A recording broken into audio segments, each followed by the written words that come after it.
Assalamu alaikum урматтуу Менденен программасынын көрүүчүлөрү. Бүгүн 8 март өзгөчө чыгарылыш деп айтсам болот. Себептегенде майрам деген энебизди куттуктаганы келдим. Ушунчалык баягы бүгүнкү теманын дагы бири-бирине төп келгендигин карабайсыздарбы?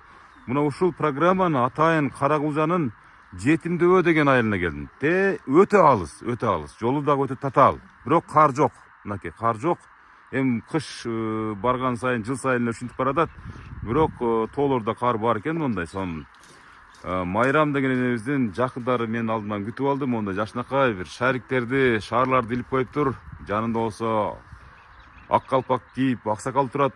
Бул жакта энебиз турат. Эми энебиздин жакыны болсо керек. Майрам эжебиз буякта, же? Бул жакта мен бир тууган абысыны болом. Бир тууган абысыны болосу? Канчага чыкты энебиз?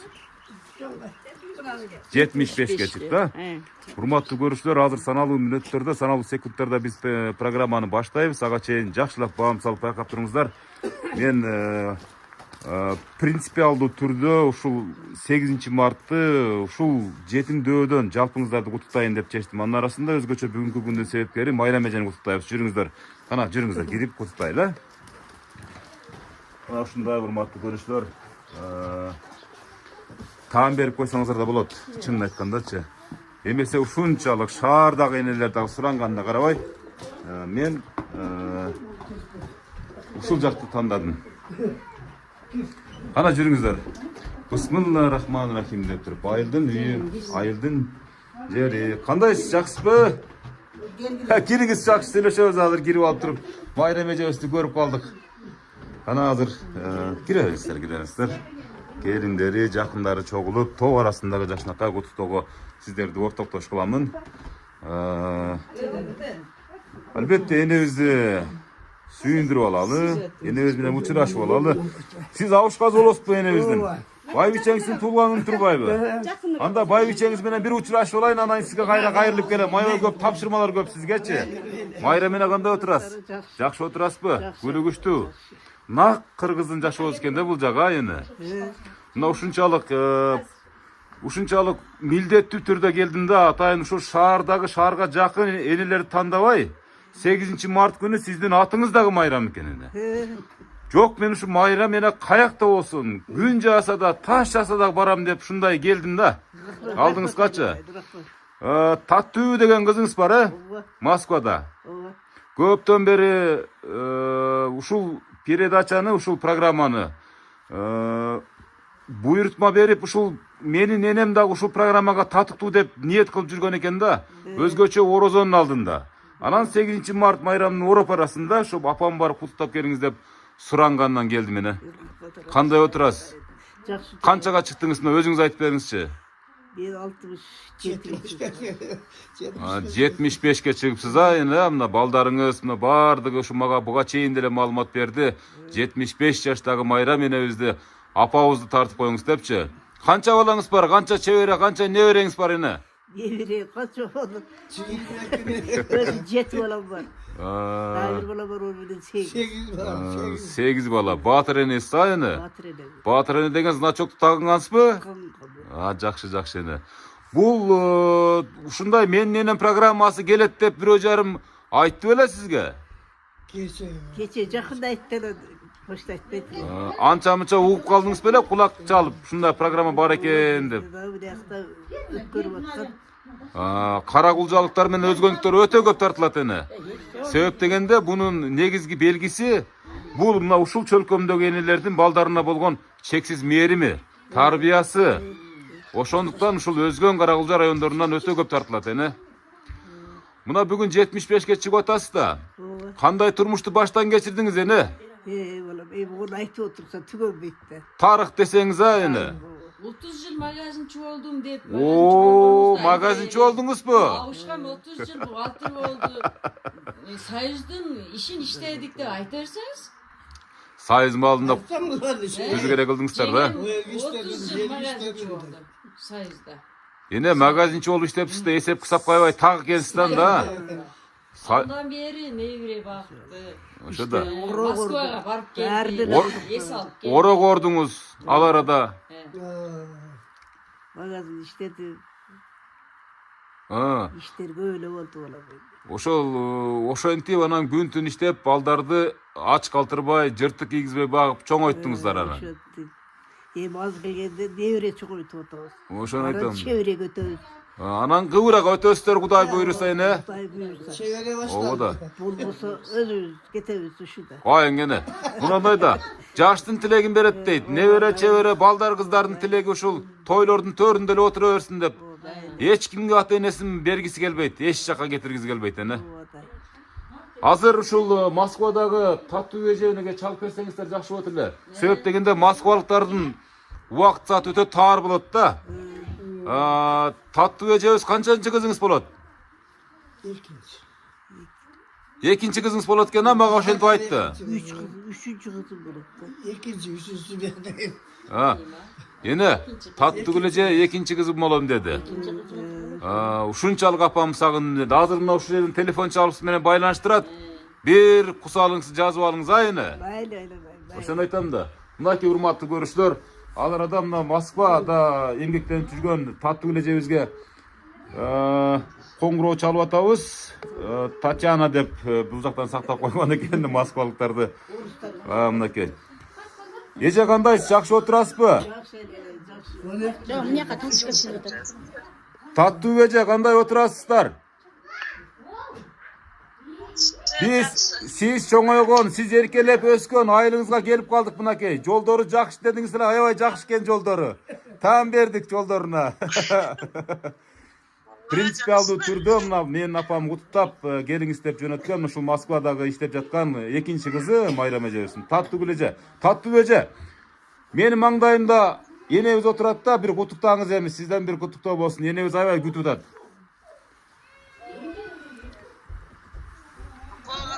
Жақшы айланып кетейін. Қандай отырасыңарбы? Бала чыққа чоңойып атабы. Денсаулықтар жақшы ма? Жақсы айланып кетейін. Жақсы. Рахмат. Апа туған күніңіз менен. Рахмат айланайын. Денсаулықта болуң, әкем өкөң. Сіздер төріңізде жүре беріңіз. Құдай көрүңүз бола бу. Пешенеңізге бар болыңыздар. Майлы садақ болып кетейін. Өзіңізді тұтсығарбы, отырасыңарбы? Абу қаяқта жүреді? Отырамыз. Абу тағда тұр елік. Ағы, Азыр москвалыктарга эми таң атып да эне. майлы садақ болып кетейін. Рахмат чоң. Татөкөөгө чоң рахмат айтам балам. Сізді жақсы көрөбүз. Татөкөбүз эмес, бардыгыбыз эле уюштурдук. Эми Москваны айтып атам да. Ошо москвалыктар.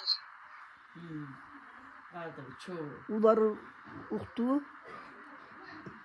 Улар уктубу дейт.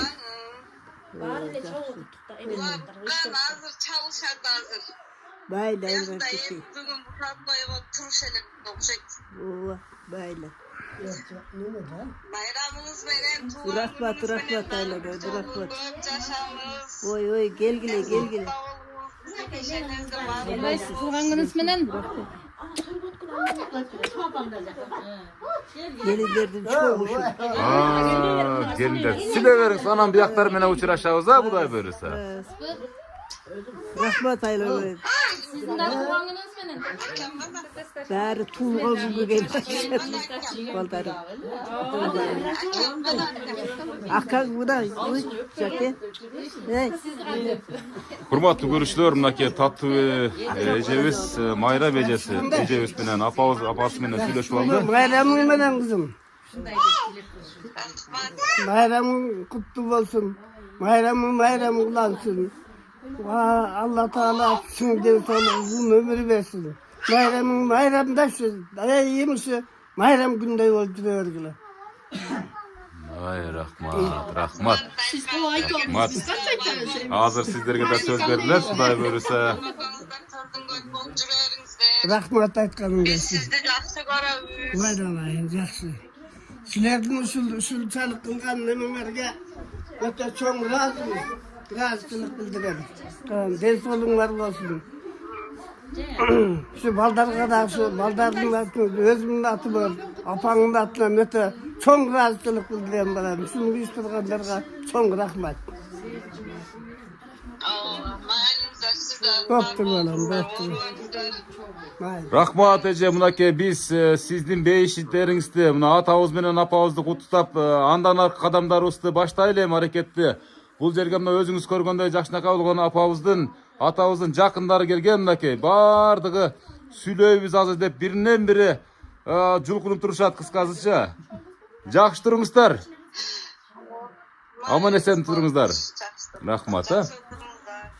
Урматтуу көрүүчүлөр, мынакей.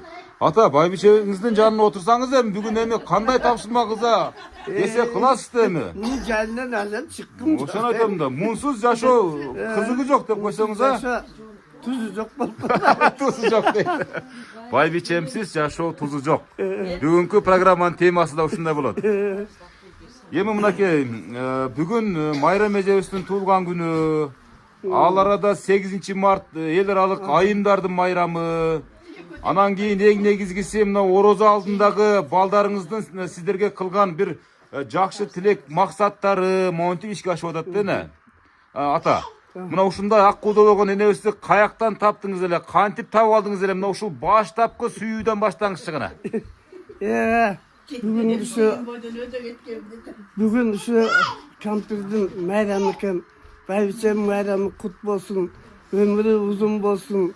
Дагы ушу 80-ди аркылап 90-ды тоголотуп 100га чамалап барсын. Анан кийин калганын өзү билсин. Өзү билсин дең. Денсаулык болсун. Ушу эле ушу кыргызда сөз бар го.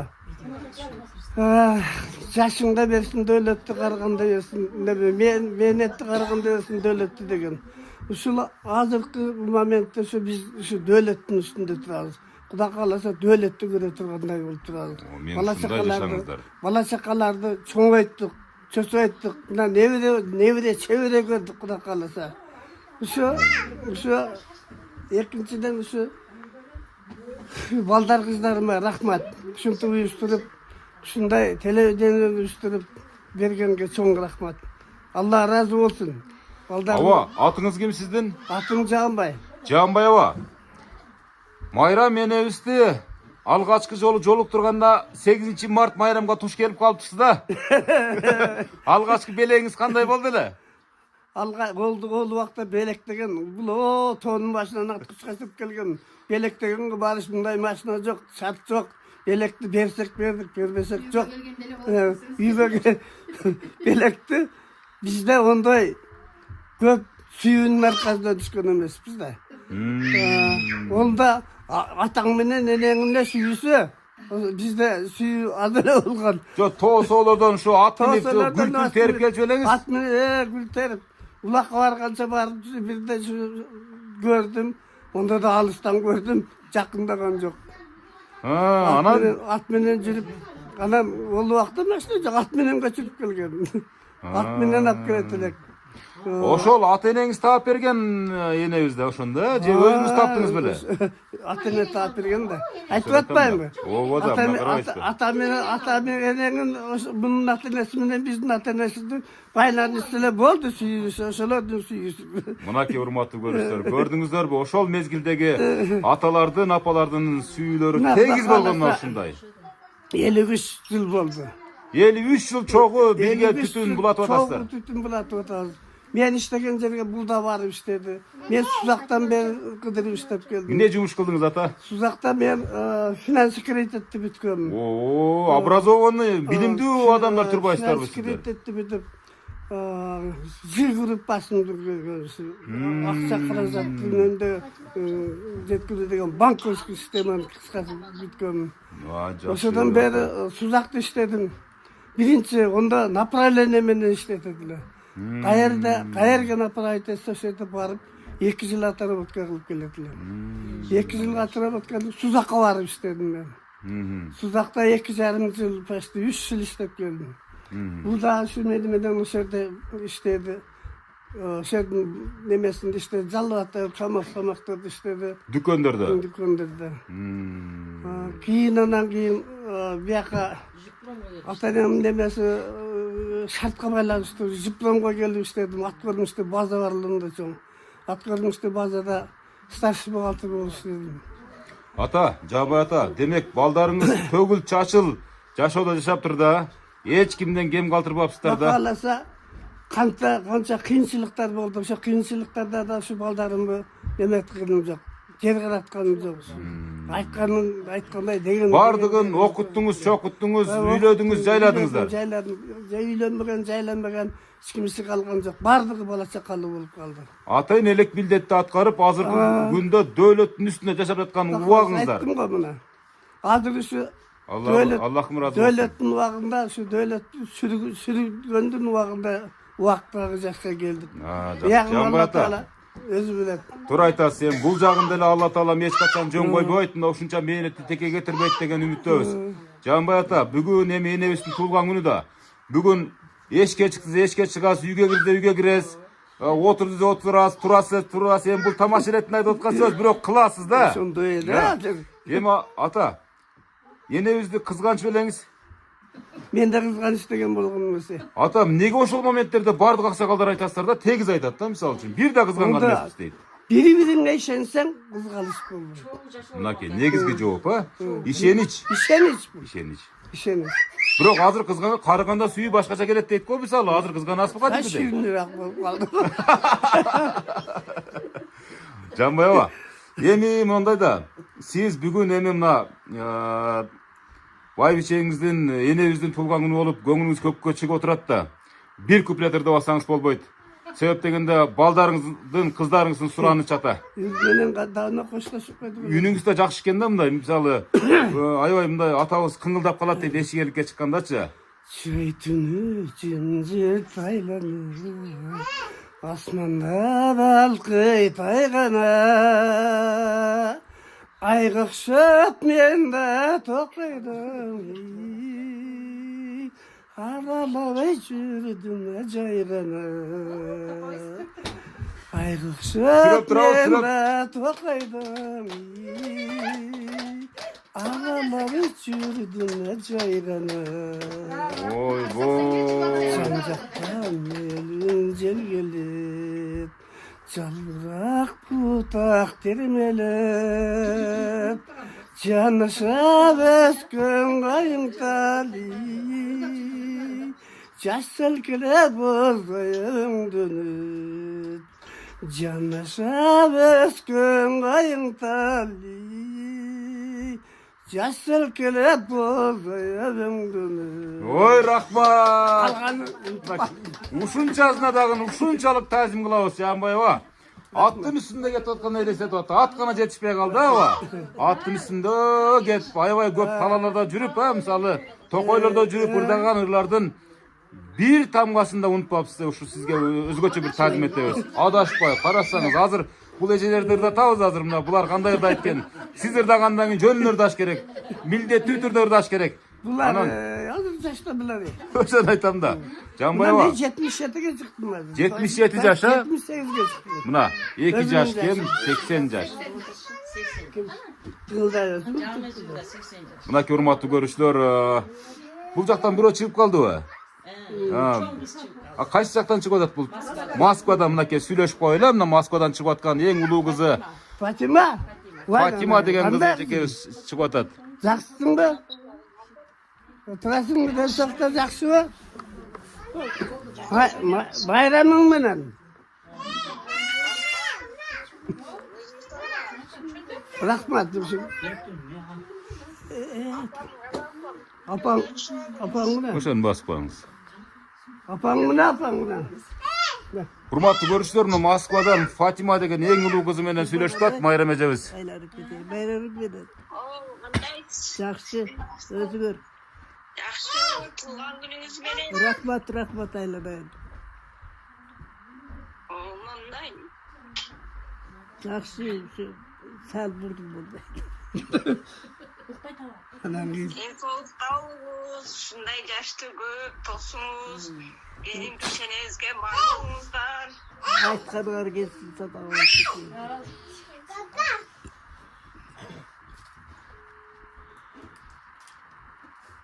Оруаңыздар. Мынакей Москвадан Фатима деген кызы менен байлашып аткан чагы, оорубаңыздар дейт, биз сиздерди жакшы көрөбүз дейт. Бир карап коюңузчу, ушу кызын. Эми азыр москвалыктар эми эле уйкудан турду да. Жанбайова, эми кептин калганы мынакей Фатима эже, биз тартып атабыз, сиздерде эми таң атты, туура түшүнөбүз. Эми уйкудан турдуңуздар да. Биз азыр сиз чоңойгон үйгө келип, жакшынакай кептерди, куттуктоорду таратып атабыз. 8 март менен Майрам эжебизди куттуктап атабыз. Рахмат сіздердің келіп, ушу убактыңыздарды бөлүп, суранычын кылганыңыздарга сіздерге Polat çıkıp atadır, polat çıkıp atadır. Рахмат эже, бар болуңуздар. Жакшылыктарда жолугалы эже. Бул болоттун мынакей. Мынакей балаңыз менен сүйлөшөңүз да, болот деген баласы менен. Polat böyle sürüş. Polat kızay ola, desolup kızay. Jakşı oturası var mı? Erki bandar çıkıp atadır. Чырак турабыз да бираз. Jakşı öyle bir şey.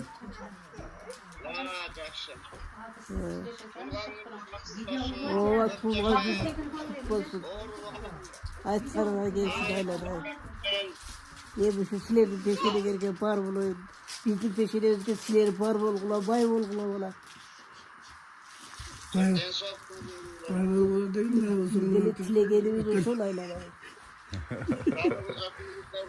Baktılıq, qarlıq sümbüzlər. Aytkarın gelsin. Мынакей урматтуу көрсө, Москвадан болот деген баласы. Bu Канчанчы балаң сени?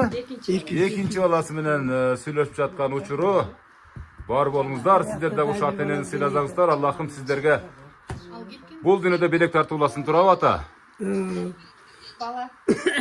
kimisi? Bunlar bekliyor. Canar mı? Жанар деген, бул да Москвадабы? Балдарыңыздын баары эле ошоктобу? Çakında gitti. Жакында. Kızlar biraz 4 yılım var. tuğla gülü ötkörüp 5 yılım ataylar. var. Bir bakma oğlum. 5 yılım var. 5 yıldan Moskova'da. Mal az çakında gitti. Bir ay oldu. Урматтуу көрүүчүлөр, мынакей биринин артынан бири балдары менен сүйлөшүп жаткан учуру энебиз. Oo. Şeyler uçlar mı? Bu ayıp bir sağ kulak. Ne çarrak bana. Жанар балаңыз менен сүйлөшүп атасызбы эне? Canar Mal bana. gitti.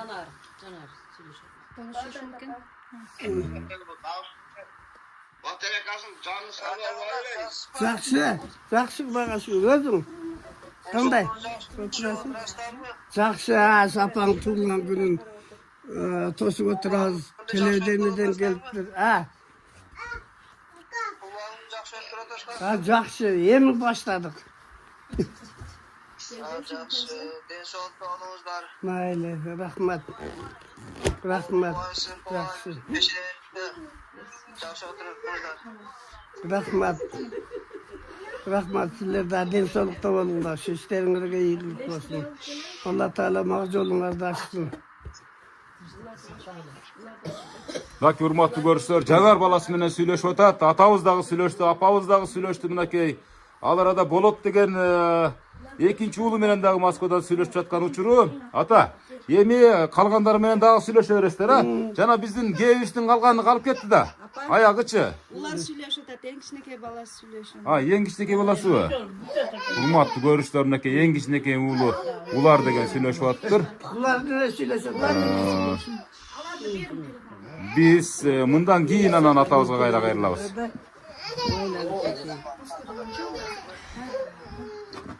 Sağlıklı bakmağındayız, жақсы mı? Jakşı sada onu. Rahmat aylar. Biz densalıkta oluyor, bizim de Aytkalar sinir bile bir bolalı ola böyle. Sizin bağrınız bizde her günü bayramda bak. Yaxşı günleri görün ha. Baylı ola baylı. Aytkanlar gelsin. Yaxşı görün. Yaxşı görün baba. Oynar biteydiler. Эне сезилип кетти, эне сүйүнүчтүн көз жашы, эне кубанычтын көз жашы, бул сагынычтын көз жашы. Эң кичинекей баласы улар деген, улар деген баласы менен сүйлөшүп жаткан Москвада, жакында эле кеттиби дейби? Жа, бул мурдаттан. Берки балаңыз жакында кеттиптир, жанагы. Жанарбек деген баласы. Уларбек деген баласы менен сүйлөшүп, энебиздин көзүнөн кубанычтын көз жашы чыкты, эне. Апа, қандайсың? Денсаулығыңыз жақсы? Жақсы, Самара қандай Олар Бек мырзанын балдар шыбайып атабы. байбичеси, келини. Болсын, төріңіздер, ушинтип жүрө бериңиздер, атам экөөңүздөр. Айтқанылар келсін бала, бұл байлы. Өзілер қайты отасылар, балдар шыбайып атабы. Жеңемдер, атамдар. Бәрі отырышат бала, бәрі үш жерде. Айжамал үш жерде. Нұрзат келді, бәрі үш жерде де. Менен тарағандар келішті бәрі. Менен тарағандар бар келишти дейт. Жакшы, жакшы. Мынакей урматтуу көрүштөр, сүйлөшүп алды. Жанбаева, эми кептин калганын улайлы эми анан дагы сүйлөшө беребиз. Бүгүн жана Уларбек балаңыз айткандай, ар бир сиздердин күнүңүздөр балдарыңыз үчүн майрам да, ата. Эми мына ушул учурдан пайдаланып, мына ырдадыңыз, байбичеңизге карата, туулган күнүнүн урматына карата ата. Колун кармап бир жүзүн сүйүп коюңуз, кутуктап коюңуз, мына ошо менен калган маектерге өтөлү, кол чаап турабыз. Şu tuğlan gününüz kutlu olsun. Ömrünüz uzun olsun. Allah Teala çın desin. Ай, рахмат. Мынакей ушул элестерди бир күнгө эле урматтуу көрүштөр. $1 миллион да сатып албайсыздар. Мына дал ушул кадрды. Жанбай ата, майра менен сиздердин уруксатыңыздар менен сиздерди куттуктайм деп келген, жаната бери күтүп аткан энелерибизге сөз берейли. Кандай дейсиздер? Мынакей сизден баштай бербейли? Кана, сиз кимис болосуз? Мен Алсын oğlum. Бир тууган Алсын болосуз. Ооба. Ушул акам менен жеңемин ушулардын жасаган иштерин улап биз келе айтабыз. Биз дагы уулду үйлөп, кызды берип, баардыгын жайгаштырып, ушундай абалда бири ушул Алсыныбыздын аркасынан биз дагы жакшы теп менен келе айтабыз. Ушу жеңем туулган күнү кут болсун, жеңе. Ömrünüz uzun bolsun. Akam ekөөңөр тең арып, бала чаканын күнү үчүн көрүп, ушундай балпайган байбиче, акам балпайган абышка болуп жүрө бергиле. Бизге баш көз болуп. Рахмат силерге. Бардыгыбыздын башыбызды кошуп ушинтип чакырганыңарга чоң рахмат. Ай, рахмат. Кол чаап коебуз ар бир сөзгө, ар бир куттуктоого гана. Ак жолуңузду сала бериңиз мына башына, мына урматтуу көрүштөр. Бир тууган кайын сиңдиси болгон энебизге Алсын болгон энебизге сөз бердик, а. Андан кийин кечек ана. Сиз бир төгүрүңүзчү. Ака жеңе, ушул өмүрүңүздөр узун болсун, ден соолугуңуздар таза болсун. Дайым ушундай эле күндө жашаңыздар. Уулдардын урматын көрүңүздөр, кыздардын кызматын көрүңүздөр. Биз да ушул акам менен жеңем аркасынан көп балалуу болдук, акар чакар болдук, жакшы жашоодо болдук, ынтымак болдук. Биздин жашообуз аябай ынтымакта өттү. Жеңе туулган күнүңүз менен ден соолугуңуз таза болсун, акам пешенеңизде болсун, акам пешенесинде сиз болуңуз. Uzun жашоолорго бардыгыбыз чогуу жетелик. О, мен айтканыңыздар келсин. Кол чаап турабыз, бираз шумду азайтып турабыз, урматтуу көрүүчүлөр. Бүгүн бираз жакшы тартып алалы энебиздин атабыздын сөздөрүн, ошол менен бирге ушул куттуктоо арнаган туугандарына сөздөрүн жакшы жай баракат тартып алалы. Себептен бул өтө баалуу белектердин сап башында турат. Кана эжебиз ак жолугун салып келаткан кимис болосуз? Мен ушу Алсын oğlum. Жеңе сиздердин туулган күнүңүздөр кош праздник болуп калыптыр. Бизде ушу жакшы күндөр ушундай кош-коштоп болот. Бул Алсынымдын да туулган күнү, бул Алсынымдын да туулган күнү. Кечээ 6 менин туулган күнүм болду. Кайненемдин туулган күнү да 8 март эле, кайненебиз өтүп кетти. Бул окшон туулган күндөрүн жакшы тосуп жүрө бериңиздер. Ар дайым жакшы күндөрүңүздөрдө биз кошо күбө болуп жүрө берели. Акам экөөңүздөр тең арып, мына куттуктаган балдарыңызга чоң рахмат. Бул да сиздердин эмгегиңиздердин үзүрү. Мынтип куттуктаган бар, куттуктабаган бар. Ушуга жеткирген ошо Алла Таалама деле чексиз шүгүрлөр. Ушу балдар тала түздө жүрүшөт, ушулар ата энебиз деп эстеп парызынан кутулуп, булар бир парыздан кутулуп коюшту, үйлөп жайлап деген. Балдары дагы ушул парыздан мынантип куткарып, ата энесинин юбилейин белгилеп, ушинтип телевиденияны чакырып сиздерди, чоң рахмат ошого. Дагы бул окшон жаштардын көбүн жашаңыздар. Окей, урматтуу көрүүчүлөр. Эң жакын адамдардын биринин куттоосуна ортоктош болдук. Мынакей албетте Сарпай тапшырып, Аземдин дагы кошо тапшырып атышат. Мына жеңем да туулган күнү эле, бул жеңем дагы ушу ömrün bersin, bizge aksakal bolup, ele şu bizge baş göz bolup, bizim liderlerimiz bular. Бүгүн туулган күнү мына урматтуу көрүүчүлөр. Мына эки энебиздин туулган күнү экен мынакей. Бир эмес, шунча мына мээнетибиз текке кетиптир. Мынакей эки энебиздин туулган күнү мынакей. Балдарыбызга рахмат, куттуктаган балдарыбызга рахмат. Рахмат. Алла разы болсун. Şu Алла берсин şu баардыгыначы. Телевидениени окуyan балага да рахмат. Чоң рахмат. Ишиңерге, ийгиликтерге дагы. Рахмат. Рахмат мына ушул жетимдөө деген айылды. Айылыбызды элге журтка таанытып. Элге журтка таанытып атабыз. Аксакалдардын жашына жетип силер ham ишиңер ийгиликтүү өтсүн. Рахмат, Дайым эне, ак жолдо жүргүлө. Рахмат эне, рахмат. Омин, омин, омин. Силер жакшылыктарды гана Урматтуу көрүүчүлөр мына. Булар кимдер? Бешинчи Балдары. Кеңеш акебиз баш болгон. Кеңешпи? Сүйлөшөбүз. Неберелериңиз менен кошо. Кеңешпек, Кудай отурасыңарбы? Жакшы апа, өзүңүз Ден соолуктар жакшыбы? Кызыл чоңоюп атабыз. майрамыңыз менен апа. Рахмат айланып кетеди, рахмат. 75 жаш курагыңыз кут болсун, ошо Айтканың келсин, бугу айланып. баарыңызды сүрүңүздөр. Уул кыздарыңыздардын жакшылыктарын көрүңүздөр. Ооба, мейли сотабы. Майрамыңыздарын чын жүрөктөн куттуктайбыз. Ошол ар дайым ошо ден соолугуңуздар болсун. Ошон үчүн бейшенен таманын астында дейт. Биз үчүн канча зат тарткан эне, жашоодо канчалаган сыноолорду ашкан эне дейт. Өзүбүз эле чоңойгонсуп өз апаңды карабастан таштадың дегендей. Айтканың Ден келсин, соолугуңуздар болсун ар дайым. Бактылуу болуңуздар, көп Сонун жашаңыздар. сөздөр. Чине чыңыны бар баланы. 5-чи баласы, Кеңеш деген баласынын сөзүнө күбө болуп атасыздар. Чын жүрөктөн куттуктайм. Рахмат, сонун сөз болду. Жазгүл каякта, Жазгүл? Жазгүл үйдө. Үйдө, Шагырдабайсың да. мейли. Аякча үрдай турган болбой атат азыр. Ишке кетип аттың эле шашып. Москвадагылардын иши ушундай болот, урматтуу көрүүчүлөр. Негизгиси куттуктоосун алып калдык. Бир куплет кыздап коюң бала. Ишке шашып аттым эле дейт. Шашып атам иштен. Кана мындай бир мен жака бир көрүп коюңчу, мынакей азыркы ушундай жакшы сөз айткан мына Кеңеш деген баласына ушул болот. Укмуш сөз мынакей неберелери мынакей. Атайын Москвадан чыгып куттукташып, ушул майрам энебиздин көңүлүн алуу менен убара. Бар болуңуздар ар дайым, ушинтип куттуктап туруңуздар ар дайым. Мынакей. Мынакей болду. Баардык аязаттын майрамы менен чын жүрөктөн куттуктайм дагы бир жолу. Бардыгыңыздарды тегиз куттуктап атасың, э? Урматтуу көрүүчүлөр, эми сөз кезегин кийинки келин кезектерге берели, неберелерге берели дегендей урматтуу көрүүчүлөр, монтип жакшынакай болгон куттуктоо тилектерин. Кыз болосузбу? Анда келиңиз. Туган күнүңүз кут болсун. Мындай неменин жаштын далайын жашаң. Абам экөөңүздөр тең арып, тең карыңыздар, кыздардын кызматын көрүңүздөр, уулдун урматын көрүңүздөр, неберелердин, чебрелердин чайын ичиңиздер, а?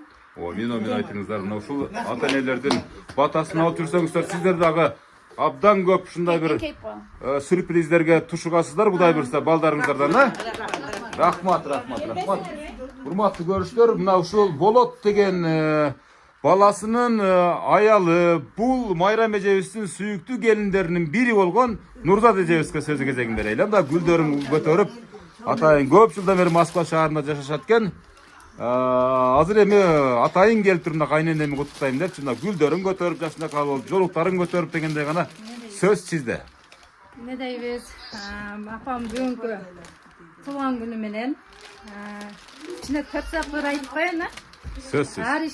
Ар бир ишим алкыш айтып мактаган, эч бир жанга катуу айтып какпаган, келин эмес кыздай көрүп мээртегип, кайненем ушунчалык жакшы адам. Өзү калыс сөзү мага дарыдай, сиздей апа болгонуна мактанам. Вай, рахмат. Мынакей, мындан өткөн сөз болбосо керек. Узак жашаңыз, Кудайым канча өмүр берсе, ошон татыктуз, узак балдарыңыздын сыйын көрүп, кичине болсо да белегибиз бар. Мынакей, урматтуу көрүүчүлөр, 8 март айымдар нелер алык майрамы, андан сырткары мынакей ушунакай жакшынакай болгон кызыл сандыкча, кызыл сандыктын ичинде билерик, мынакей Бейшим апам деген, Бейшим апам деген билерикти Нурзат эжебиз өзүнүн кайненесине тапшырып жаткан учуру. Мына теспе дагы тапшырып, урматтуу көрүүчүлөр, энебиз намаздарында ар дайым бата тилегин балдар кыздарына, келиндерине арнап турсун деген ниетте. Бар болуңуздар. Мынакей, Эң сонун апа сиз менен сыймыктанабыз. мынакей. Рахмат, сонун куттуу болду. Андан кийин тоодо болгон атабызга, Сизге дагы апамын өйдөдө өөгү жөлөгү болуп жүрөрүңүз, балдарыңыздын кызматын, урмат сыйын көрүңүздөр, мынакей сонун сарпай тапшыруу аземи кайнана менен кайнатасын болгон. Апа сиздин атыңыз менен. Оң караңыз, ар бирин кур болбой болуптур мынакей. Дагы буяктарга да охо, мынакей. Шинабысы дагы. Ооба. Празднигиңиздер менен. Нават алып келип, ысык чай менен ичип коюңуздар. Нурзат эжебизди эстеп дегендей. Ойбой, мынакей эч ким курбой болуптур да мынакей, карабайсыздарбы? Майрамдын негизги белеги мына гүл. Сизге Урматтуу көрүүчүлөр, көптөй көрөт. Эйгиз. шаардыктар жетпей жаткан гүлдү Нурзат эжебиз каяктан терип келди экен дейм да. Бул азыр шаарда мындай гүлдөр жок болуп атат.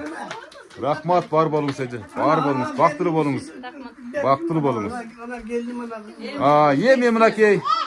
Келиң эже, бери караңыз. Мынакей. Канчанчы кызы болосу эже? Эң кичинекей кыз болом. Эркеси, эң сулуусу, эң акылдуусу мен болом деп коем. Апа, бүгүнкү туулган күнүңүз менен куттуктайм. Өмүрүңүз узун болсун, ден соолугуңуз болсун. Биздин пешенебизге бар болуң. Сиз биз менен сыймыктанабыз, сиздер менен. Biz sizlerdi жақсы көрөбүз. Неберелериңиздин атынан, өзүмдүн атынан, атыман туган күнүңүз кут болсун апа. Сизди жақсы көрөбүз. Анакей, сонун куттуу. Мынакей. Бул эмне ичинде гана бир көрсөтүп коюңчу гана. Шакек. Мынакей алтын шакек. Эң кичине кыздын атынан болот ошондо. Рахмат. Кыздардын атынан, жалпы кыздардын атынан мынакей.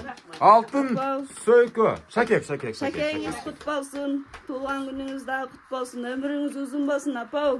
Мынакей.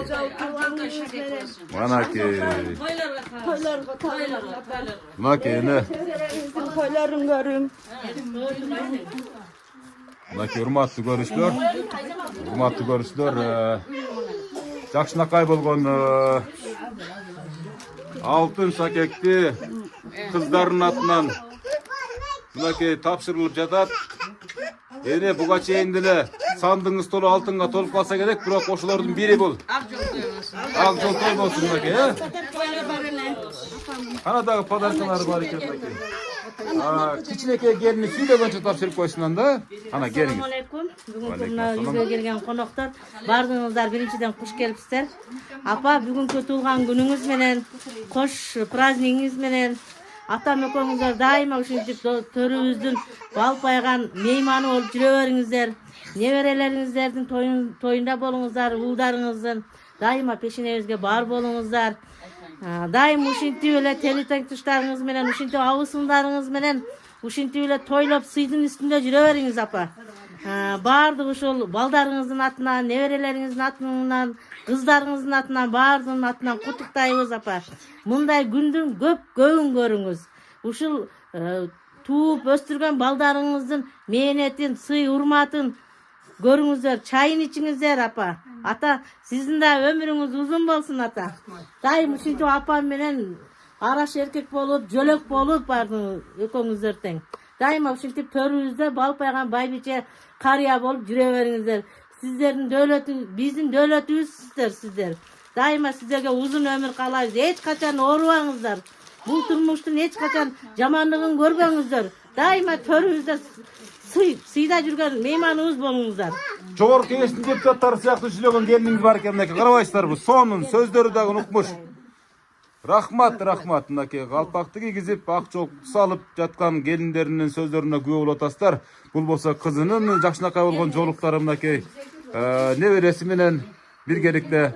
Ал эми бул кыздар болсо мынакей аяй көйнөктөрдү кийип турган небере чеберелери. Урматтуу көрүүчүлөр,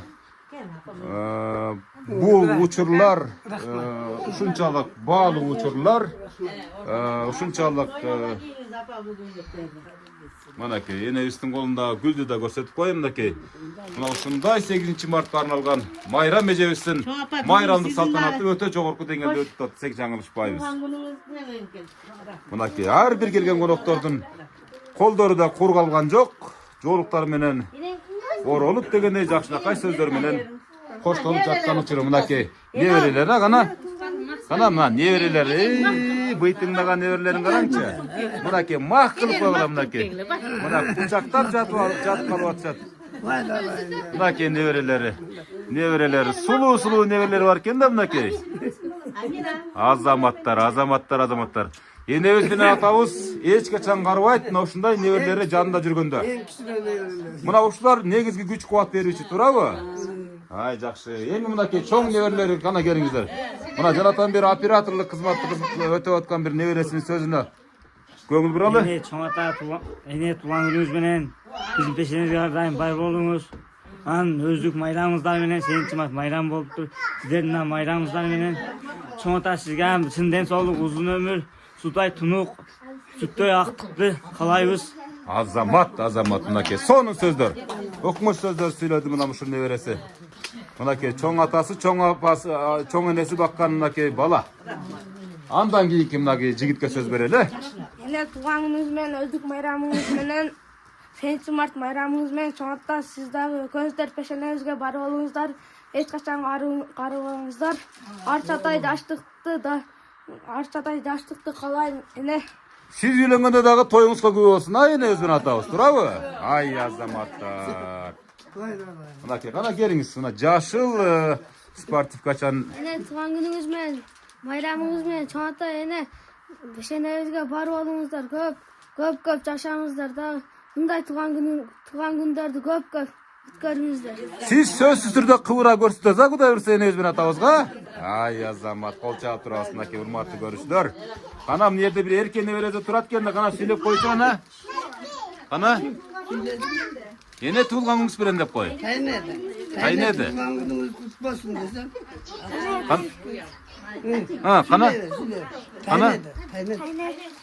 Туулган күнүңүз кут болсун.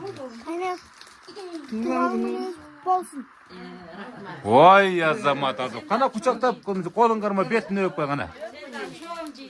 Ай, азамат. Мынакей ушул жигиттер бир күнү ушу энебиз менен атабызга дагы бир күч кошот, кубат берет Кудай берсе мынакей. Мына бийчилер экен да булар, бийчилер экен. Бир күн анан өздөрүн көрүп уялып отурушкан чактар болот. Убакыт өтөт, булар дагы эртеңине чоңоюп кетишет Кудай кааласа. Кана дагы сүйлөй тургандар калдыбы, калбадыбы?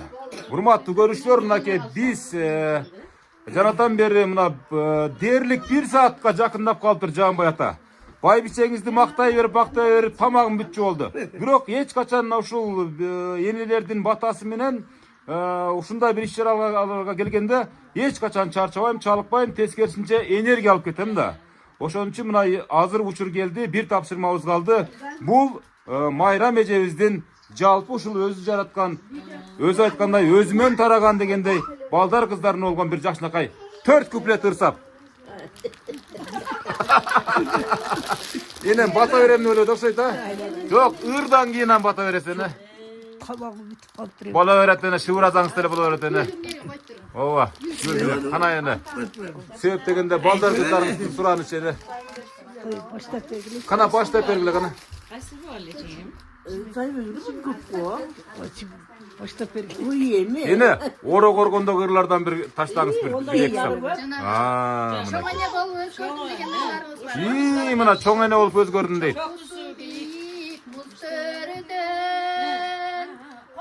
Кошулуң эне. Çolpanday sızlı Güzele bolboy atattı. Aydır da ben. Çolpanday taş güzele. Ulap ketemiz.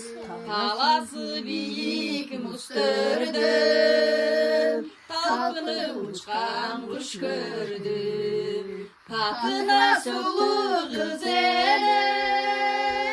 Kayene balı özgürdüm. Tatına sulu güzelim. Kayene balı özgürdüm. Ay azamat. Geliyoruz ulaydı gel.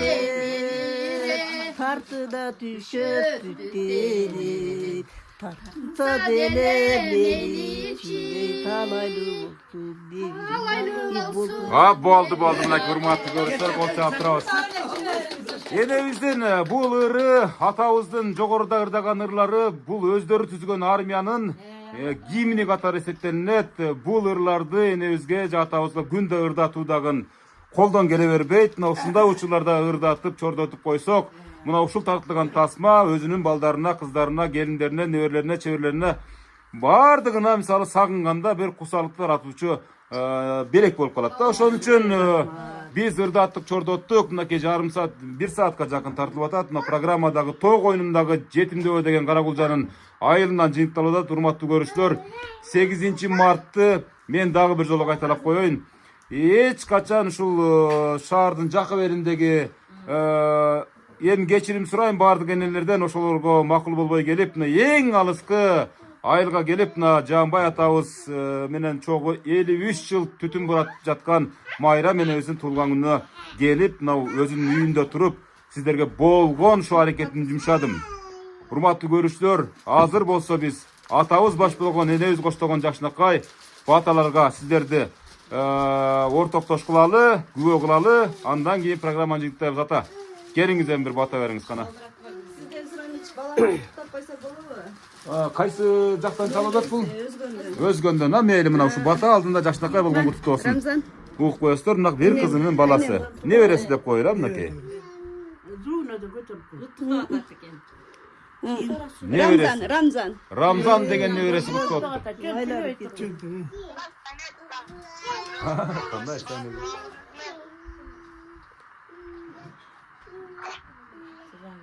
Болду. жаш балдар. Бирок азамат ушинтип мына куттуктоосуна карабайсыздарбы? Мээримдүүлүктүн белгиси бул. Болду дейт. Рамзан деген баласынын. Кайнеси баккан неберелер ушу. Ошону айтам да. Гвардия неберелерди баккан жеңеме рахмат ушу. Ма берерин. Уларбек. Мынакей урматтуу көрүүчүлөр, эми Жаанбай ата бир жакшынакай болгон алаканды көтөрүп бата бериңиздер эми. Туулган күндү дагы баштаңыздар эми, мени угуп эле ушул программаны алек боло бербей. Кана Омин. Омин. Ушу бардыгын аркылуу ушу 8 март эле калып күнү менен куттуктайм. Силерге ушу байбичең, сен ушу туулган күнүң кут болсун. Ар дайым ушу ден соолук бол. Алла таала ушу оордан сыткар болойлу. Силерге ушу чың ден соолук, узун өмүр каалайм. Алла таала ушу оордан сыткар болгула. Эмне Алладан эмнени кааласаңар, Алла тилеңерди кабыл кылсын. Бала чакаңар менен тынч болгула. Бала чакаңардын өмүрү узун болсун. Бала чакаңардын менен келечегиңер кең болгула. Өмүрүңөр бактылуу жаштардан болгула. Мен айтканыңыз келсин кана энеми. Кана Омин кылың кана. Бата көтөрүп, кол көтөрүп бата бергени. Чегедигер жүзү болсун, омургар узун болсун, пайгамбар батасын берсин, бай дөлөтүн берсин, кожоңузду колдоп жүрсүн, баа берсин, жөлөп жүрсүн. Башыңардан бак кетпесин, аяңардан ат кетпесин, жолу бар сыйгыр болсун, жолу караңгы болсун. Не тилесе тилегерди берсин балам. Ойлогон ойго жеткиле, тилеген максатыңарга жеткиле. Не тилегендиген ошондой кабыл болсун. Мен айтканыңыздар келсин. Урматтуу көрүүчүлөр, мынакей эми биз туулган күнүн урматына арналган программаны жыйынтап жатабыз. Мынакей кичинекей келини да куттап коеюн дейт. Москвадан Жазгүл деген экен. Айларай Жазгүл, кандай отурасыңарбы? Майли ата сүйлөй берсин ата. Рахмат, бала чакам чоңоюп атабы. Жакшы. Болсун айларай. Бүгүн эле себирип, бүгүн эле жашарып алдым. Силерди демеген. Энебиз 18 жашка чыгып калды кайра. Кегешим келип туктап кетти. Биздин маңдайыбызда бар балыңыз апа. Айтканыңар келсин айларай. Рахмат. Жазгүл деген, Жазгүл деген келинин куттуктоосун ата ушу Москвадан. Бардык эле өзү негизи энебиздин бала чакасынын көпчүлүгү эле ушу Москвада экен өзү негизичи. Бул жактагылар азыр болгондору келип куттукташты. Көрсөтпөйбү, апам карап айтат деп. Кана. Жакшы апа, рахмат. Мынакей.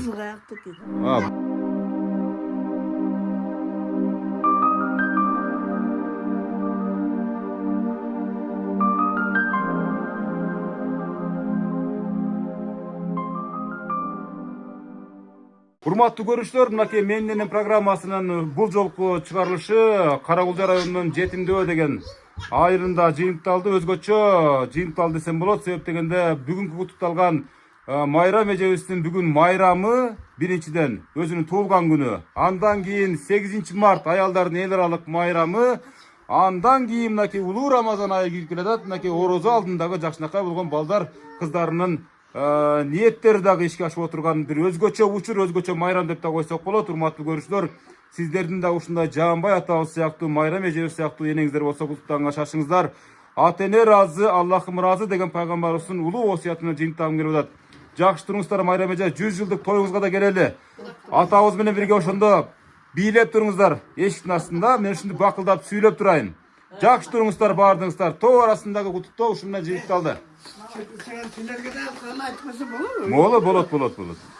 Өмүрзагынын ушунчалык келип, ушу аялдардын майрамына келип, ушу куттуктоолорду элге тараткан үчүн сага чоң ыраазычылык билдирем. Сенин дагы ушу ак жолуң ар дайым ачык болсун, ден соолугуң чың болсун. Алла Тааладан не кааласаң, Алла Таала тилегиңди берген болсун. Şu işlerinde her daim iyilik olsun. Rahmat. En soluk olsun, işlerinde iyilik olsun. Rahmat. O men aytpağımızlar geçti. O men şu menen programmаны жыйынтадык. Жакшы туруңуздар. Ыраазы болдуңуздарбы?